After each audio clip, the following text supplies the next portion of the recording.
नमस्कार मित्रों, मैं आपसे शिक्षा के बारे में बताना चाहता हूँ। क्योंकि कल शिक्षक दिवस बीता है। सब लोग शिक्षकों के महत्व के बारे में बता रहे हैं और शिक्षा के महत्व के बारे में बता रहे हैं। राजनीतिज्ञ से लेकर के एक साधारण मनुष्य भी कल शिक्षा के बारे में बहुत सारी बातें कह रहा है। शिक्षकों के महत्व के बारे में बता रहा है। लेकिन ये एक दिन की बात नहीं है, यह रोज़ की बात है। शिक्षा का महत्व हमेशा से रहा है। लेकिन कौन सी शिक्षा? हम स्कूल कॉलेज की शिक्षा को ही शिक्षा मानते हैं। यह गलत है। यह शिक्षा प्रणाली अंग्रेज़ों द्वारा बनाई गई है। यह सिर्फ डिग्री लेने और पैसा कमाने की शिक्षा है। इस शिक्षा से हमारा बुद्धि विकास नहीं होता। शिक्षा का एकमात्र मतलब है कि बुद्धि का विकास, सोच का विकास, व्यक्तित्व का विकास होना चाहिए। हमारे बुद्धि विकास और व्यक्तित्व विकास में हमेशा योगदान मिलना चाहिए। शिक्षा ऐसी होनी चाहिए। सिर्फ पैसा कमाने के लिए हम एक डिग्री ले रहे हैं और शिक्षित अपने आप को बोलें तो यह गलत है। क्योंकि अगर हम शिक्षित होते तो आज हमारी समाज की स्थिति ऐसी नहीं होती जो आज है। हमें बोलना नहीं आता, हमें संबंध बनाना नहीं आता, हमें पारिवारिक या सामाजिक संबंधों को बेहतर बनाना नहीं आता, तो फिर हम किस तरह की शिक्षा ले रहे हैं?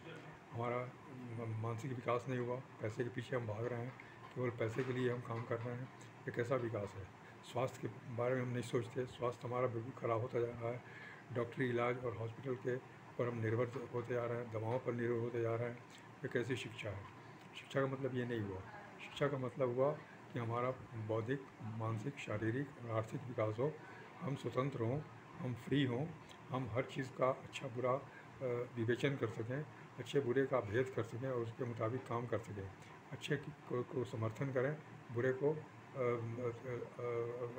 नामंजूर करें। यह हमारे शिक्षा का असर होना चाहिए। इस तरह की शिक्षा हमारे स्कूल कॉलेज में दी जानी चाहिए। आज की शिक्षा प्रणाली का 75 सालों में, 80 सालों में या 100 सालों में इतना बुरा प्रभाव हमारे ऊपर पड़ा है कि आज पूरा समाज जो है वो त्रस्त है, पूरी तरह से भ्रष्ट है, पूरी तरह से पस्त है। हर तरीके से हम परेशान हैं। कभी भी कहीं भी हमें कुछ राहत की साथ बात नहीं मिलती है। सिर्फ हम कहने के लिए शिक्षक और शिक्षा का सम्मान करना चाहते हैं। लेकिन शिक्षक कौन है, शिक्षक किस तरह का है, यह हम नहीं देखते। उसके गुण क्या हैं? अगर वो भी एक नागरिक है, वो भी बचपन से बड़ा होकर के और तब आज शिक्षक बना है। लेकिन वो किस तरह की शिक्षा लिया है उसने, किस तरह के एजुकेशन सिस्टम्स को बिलोंग करता है, ये सोचने वाली बात है। तो वो किस तरह से उसकी बुद्धि विकास हुआ, किस तरह से उसके सोच का विकास हुआ, तो बच्चों को क्या पढ़ाएगा, बच्चों को क्या करेगा, यही शिक्षा प्रणाली की बात बताएगा, जो कि हमें गुलाम बनाती है, हमें नौकरी वाली बनाती है। इसलिए हमें शिक्षा और शिक्षकों के बारे में अपने विचारों को बदलना होगा। सबसे बड़ी आवश्यकता यह है। हम शिक्षकों को एक स्कूल टीचर न समझें, एक कॉलेज टीचर न समझें या एक यूनिवर्सिटी का प्रोफेसर न समझें, बल्कि शिक्षक एक समाज का सृष्टिकर्ता है, समाज को डिज़ाइन करने वाला है, लोगों को डिज़ाइन करने वाला है। इसलिए उसे भी अपने आप को डिज़ाइन करना पड़ेगा। पहले जर्मनी में, जापान में जितने विकसित देश हैं वहाँ पर शिक्षकों का बहुत बड़ा स्तर है। शिक्षकों को बहुत ज़्यादा सम्मान मिलता है, बहुत ज़्यादा सैलरी मिलती है, उन्हें बहुत ज़्यादा हाईली पेड माना जाता है, उनका सम्मान होता है। वो सबसे बड़े सम्मानित व्यक्ति माने जाते हैं समाज में और सरकार में, क्योंकि वो समाज को बना रहे हैं। लेकिन शिक्षक होना भी वहाँ बहुत कठिन है। कोई भी शिक्षक नहीं हो सकता। उसके लिए उसे बहुत कठिन परीक्षाओं को पास करना पड़ता है, प्रतियोगिताओं को पास करना पड़ता है, अपने आप को सिद्ध करना पड़ता है कि वो एक सही शिक्षक हो सकता है। उसके अंदर सही शिक्षक होने की संभावना है, इसको सिद्ध करना पड़ता है। तभी उसको शिक्षा का दायित्व दिया जाता है। किसी भी इंसान को शिक्षित करने का, किसी भी बच्चे को शिक्षित करने का काम एक कुम्हार का है, कुम्हार की तरह है या एक लोहार की तरह है। वो बेकार पड़े पत्थरों या शिल्पकार है, बेकार पड़े पत्थरों को या बेकार पड़े लोहे के टुकड़े को या बेकार पड़े मिट्टी को वो आकार देता है, वो शेप देता है, वो एक रूप देता है। तो उसके अंदर जो क्रिएटिविटी की भावना है, उसके अंदर जो मानसिकता है, वो बिल्कुल सही होनी चाहिए। उसकी सोच बहुत सही होनी चाहिए, तभी वो एक इंसान को रूप देगा। और इंसान को रूप देने का मतलब है कि वो समाज को रूप दे रहा है, एक देश को रूप दे रहा है, मानव समाज को बना रहा है। इसलिए उसका बेहतर बनना, उसका उच्चतम स्तर का बनना बहुत ज़रूरी है।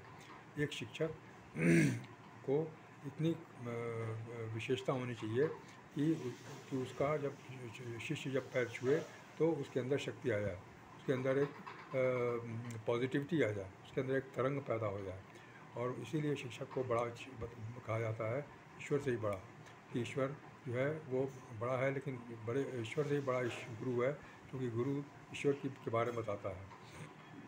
इसलिए हमें शिक्षा के बारे में बिल्कुल अपने विचारों को बदलना पड़ेगा। जो वर्तमान शिक्षा प्रणाली है, ये इसका कोई मतलब नहीं है, इसका कोई अर्थ नहीं है। ये हमको गरीब बना रही है, ये हमको लाचार बना रही है, हमें असमर्थ बना रही है, ये हमें निर्भर बना रही है।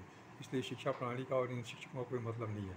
आज के शिक्षक कैसे हो रहे हैं, आप सबको मालूम है। जो कोई काम नहीं कर पाता है वो शिक्षा में चला जाता है। जो महिला कोई भी काम नहीं कर सकती है, वो बच्चों को घर में बुला के पढ़ाने लगती है, उसको छोटे छोटे बच्चों को बुला के पढ़ाने लगती है। क्या पढ़ाना है, तो सिर्फ जो कोर्स का चीज़ है वो पढ़ाने लगती है। माँ बाप यही चाहते हैं कोर्स की चीज़ उनको पढ़ाई जाए, बाकी जीवन के बारे में उसको कुछ बताने का नहीं है, जीवन के बारे में कुछ उसको समझाने का नहीं है, सोच विचार के बारे में उसको बताने का नहीं है। ये सब हमारे तरीके हैं वो गलत हैं, उसको हमको बदलना पड़ेगा, तभी हम शिक्षा का सही उपयोग लेंगे। कहने के लिए बड़े बड़े भाषण होते हैं, बड़ी बड़ी चीज़ें होती हैं, शिक्षा के महत्व को समझाया जाता है, और ये कहा जाता है कि शिक्षा के बिना जीवन अधूरा होता है। मानव जीवन का जो की आवश्यकता है वो शिक्षा है, स्वास्थ्य है। लेकिन हम शिक्षा को गलत रूप से लेते हैं। जो वर्तमान शिक्षा प्रणाली है उसी को हम शिक्षा मान लेते हैं। ये अंग्रेज़ों द्वारा बनाई गई शिक्षा प्रणाली है, जो हमें गुलाम बनाने के लिए बनाई गई थी। हमारी शिक्षा प्रणाली गुरुकुल की शिक्षा प्रणाली है, जो व्यक्तित्व विकास, आर्थिक आज़ादी और उत्तम स्वास्थ्य के बारे में सिखाती है। इसलिए हमें उन शिक्षा प्रणाली को लागू करना है, उन पुस्तकों को लागू करना है जो हमें इन सब चीज़ों के बारे में अच्छी जानकारी देते हैं। बच्चों को वो सब पुस्तकें देनी है जो उन्हें एक अच्छा इंसान, अच्छे व्यक्ति बनाती है, अच्छे सोच वाला आदमी बनाती है। यह बहुत आवश्यक है। अच्छे स्वास्थ्य, अच्छे आर्थिक स्थिति के बारे में हमें पुस्तकों से ज्ञान मिलता है, नई शिक्षा प्रणाली से ज्ञान मिलता है। इस तरह से हम पैसों की समस्या को हल कर सकते हैं, अपने स्वास्थ्य की समस्या को हल कर सकते हैं, अपने जीवन की अन्य समस्याओं को हम कैसे हल कर सकते हैं। इसके लिए हमारे अंदर कितना धैर्य, कितना साहस, कितनी शांति और कितना प्रबुद्धता है, यह हम पर डिपेंड करता है। इसलिए शिक्षा का महत्व बहुत ज़्यादा है। हमें शिक्षा के बारे में अपने विचार को बदलने पड़ेंगे, शिक्षक की परिभाषा बदलनी पड़ेगी, और तभी हम सफल होंगे, हमारा समाज सफल होगा। नमस्कार, धन्यवाद।